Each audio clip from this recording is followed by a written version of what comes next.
তো আজকের খাদানের টিজারটা আসার পর থেকে বিভিন্ন রকম অ্যালিগেশনস, বিভিন্ন রকম ইস্যু খাদানকে কেন্দ্র করে, খাদানকে নিয়ে কিন্তু বেশ পাকাপোক্তভাবে কিন্তু এই বিষয়টাকে কিন্তু করা হচ্ছে।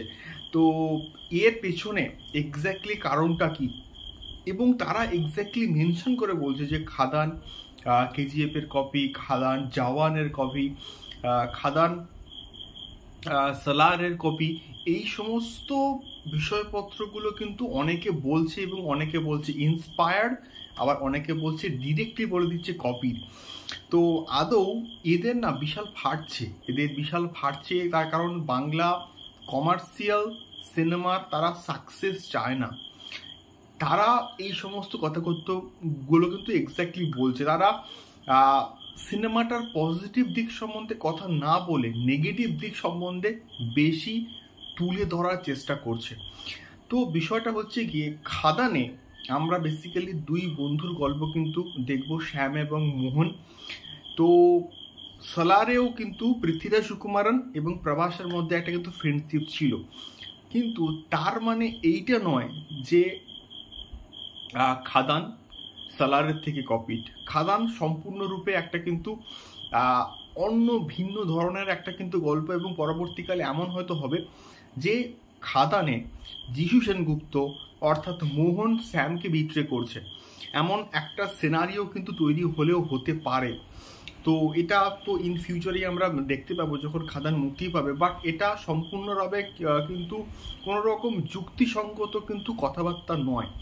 দ্বিতীয় পয়েন্ট হচ্ছে জওয়ানে একটা সিন ছিল যেখানে ওই যে বেল্ট নিয়ে যে মারার যে সিনটা ছিল জাস্ট ইন্টারভ্যালের ঠিক আগে, সেই সিনটায় শাহরুখ খান সিগারেটকে মুখের মধ্যে ঢুকিয়ে আবার বের করেছিল। ওই পার্টিকুলার সিনটা দেবও কিন্তু করেছে আমাদের খাদানের মধ্যে একটা বিড়িকে নিয়ে।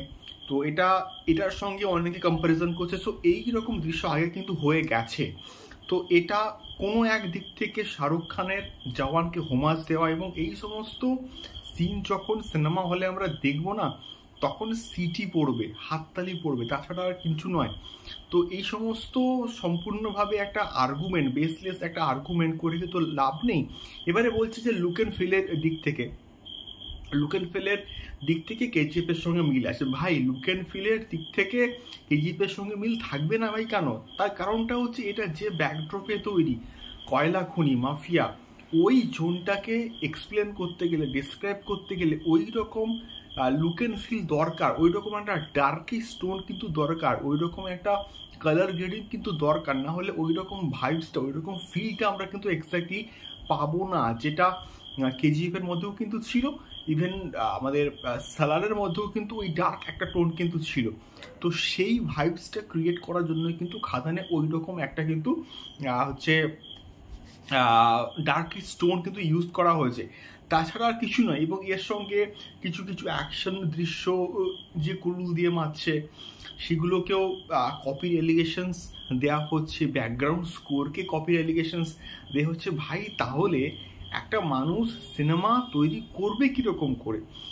কারোর না কারোর থেকে তো একটু হালকা ইন্সপিরেশন নিতেই হবে, তা না হলে তো যে যা কিছু বানাবে সব একটার থেকে একটা কপিড হয়ে যাবে।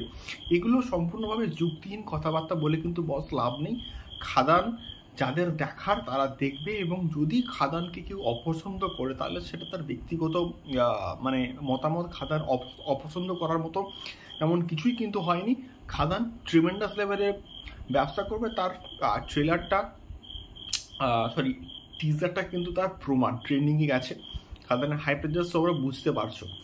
তো এই বিষয়গুলো বলার ছিল। তোমাদের কি ফিডব্যাক এই পার্টিকুলার বিষয়টাকে নিয়ে অবশ্যই কমেন্ট করে শেয়ার করো। দেখা হচ্ছে পরবর্তী ভিডিওতে খাদান সংক্রান্ত আরও অনেক অনেক খবর নিয়ে। টাটা।